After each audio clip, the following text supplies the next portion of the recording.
Today is April 13th. My name is Eduardo Chavez. Grab your PS Vita and welcome to today's Broken Vita Show.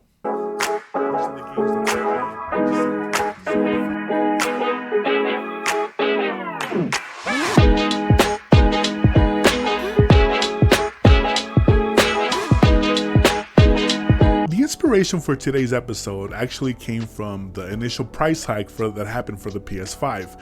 And one of the first things I noticed that was as soon as the price hike happened, it seemed like news outlets and influencers were first talking about a shock value. And evidently so, because the shock value of going from like a $750 Pro console to a $900 console, it's shocking. It's evidently not something we see happen overnight. And even though it didn't happen necessarily overnight, I think the initial effect was all the way to April 2nd. It's still pretty bad because it was just only a couple of days. But aside from just the shock value that it provided, what I feel wasn't being covered, and the angle that I wanted to tackle today's episode from, was that I feel like decisions like this, they feel like they happen overnight, but this is something that has been accumulating over the weeks, even over the months, and we can go back and forth on trying to see who to blame, and whether it comes to tariffs, AI, and all that stuff. The point that I'm getting at is that these sort of things, even though they feel like they happen overnight, it was a decision that was made based on the last few months. But with that being said, it's also a decision that could potentially have more damaging effects down the road. And that's sort of what today's episode is all about. Is as you watch today's episode, one of the first things you're gonna notice maybe is that I come off as a little bit as doom and gloomy, and that's not necessarily what I'm trying to do. But I mean, there's just no sugarcoating it. I mean, some of these decisions that are being made, they're not that good. And again, I'm not trying to sound doom and gloomy, but certainly these decisions that are impacting us, they suck. They're not the best decisions for consumers. And again, you see that in today's episode. I do end today's episode with a little bit of not necessarily a call to action, but sort of more like a wake-up call. And you'll see once you see it. But essentially it's a little sign of optimism that I feel we could all use, but also that's not necessarily too far off the main picture. I certainly am a believer that things will get better more than they'll get worse. So that little bit of optimism that I have hopefully resonates with you in today's episode. But possibly the biggest thing that I want people to take away from today's episode is something that I've been kind of saying throughout the last few episodes that I've made. It hasn't really come off as as direct as I'd like, but basically what I'm getting at is that these corporations, and it's not just Sony, as I discussed in today's episode, I'm mainly discussing the PS5 Pro specifically, but essentially this could apply to Valve, Nintendo, and Microsoft. So keep that in mind as you're watching. But what I sort of wanted to mainly address, or wanted to suggest for the viewer, is that these corporations are making these choices and it's affecting us as consumers, but also something has to give. Like something, they can't just keep taking stuff away from us. And again, I know that sounds like, us against them. And I mean, without getting into specifically, it kind of is. But do you guys remember that meme of Aaron Paul from Breaking Bad, where he says, they can't keep getting away with this? That's essentially what I'm getting at, is that with a company like Sony, for example, and I mentioned this in the episode, with layoffs happening, seemingly developers getting fired left and right, prices of hardware increasing, something has to give, and they can't keep doing this because at one point or another, that branch that's holding the gaming industry, barely there, it's gonna break, or something's gonna give that might have even further repercussions for the gaming industry. And that's mainly what I want people to take away from this episode, is that they can't keep making these decisions lightheartedly. something has to give, and maybe it already has. I was looking over some details. I was watching a video over on the Mystic channel, which I absolutely love, and he was suggesting that I believe sales in Japan have already begun to decrease based on the price increase for the PS5 and PS5 Pro. So I mean, maybe things are starting to finally happen. Maybe things are finally breaking. Who's to say?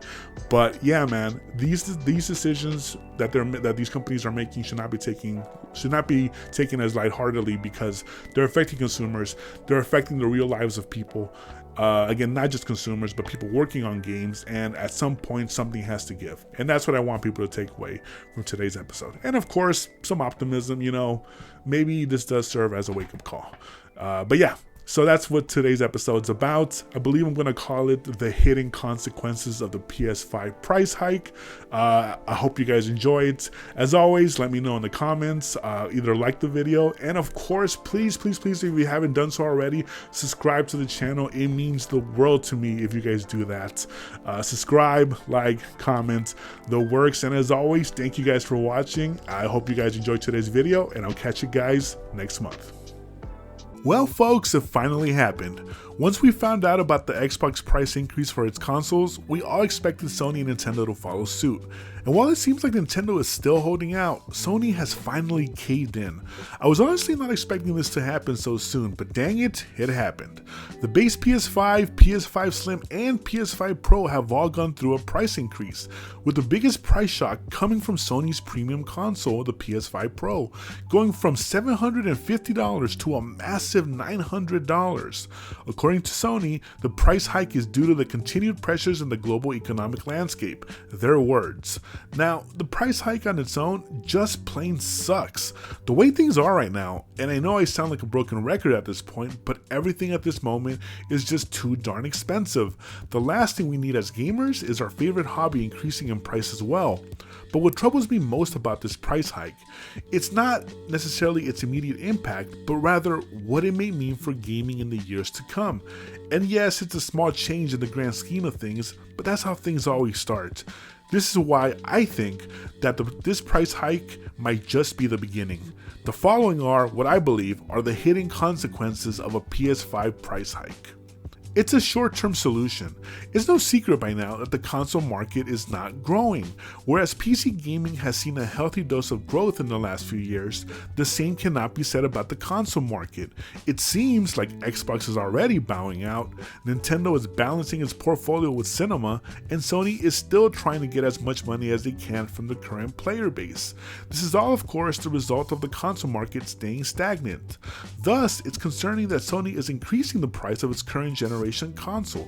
Sony's strategy, it seems, is to continue banking on its current player base instead of trying to reach a new audience.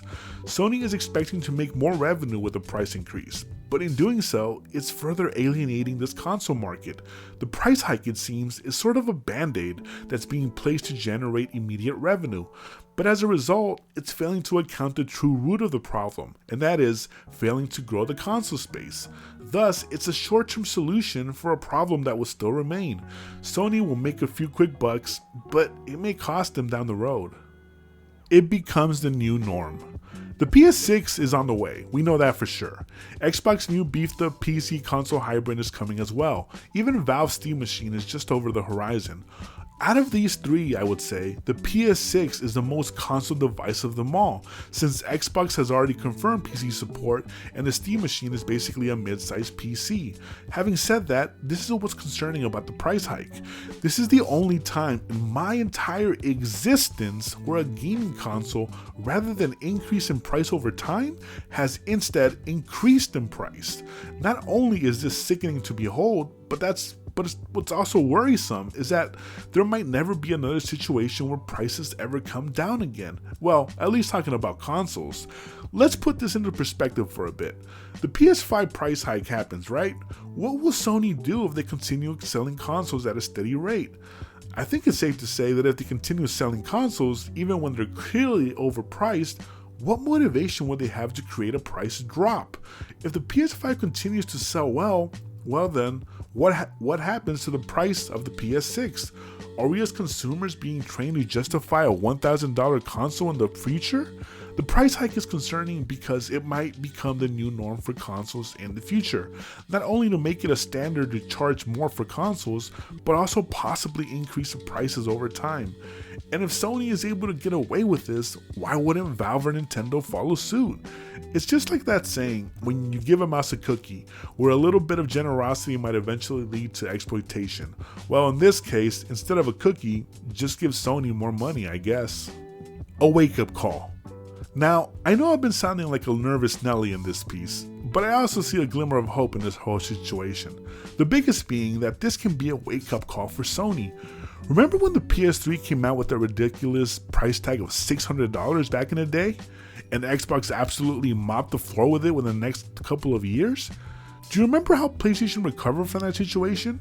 Something snapped in Sony throughout those years, and he came back and gave us some of the best experiences they ever delivered. But it all started with recognizing where they failed, which was basically that big price point. Sony at this moment is still steadily selling consoles, but that can easily slow down if people stop buying the PS5 at this new price point. Sony knows about the stagnant console growth, the resurgence of the console wars, and oh, that pesky Nintendo who they just can never seem to outshine. If this price hike fails to generate sales, it can serve as a realization that too many bad things happening continuously can spell catastrophe. What I mean by this is, you can't just keep producing layoffs and shutting down studios. You can't just raise the prices of your already expensive hardware.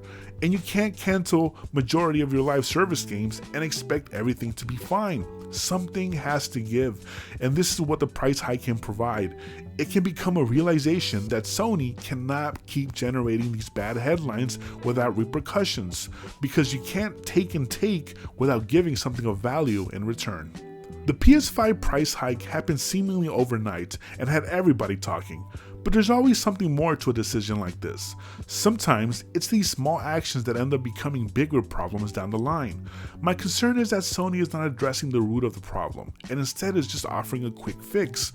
I am worried about the state of the console market in the future and if the console price hikes will be the new standard.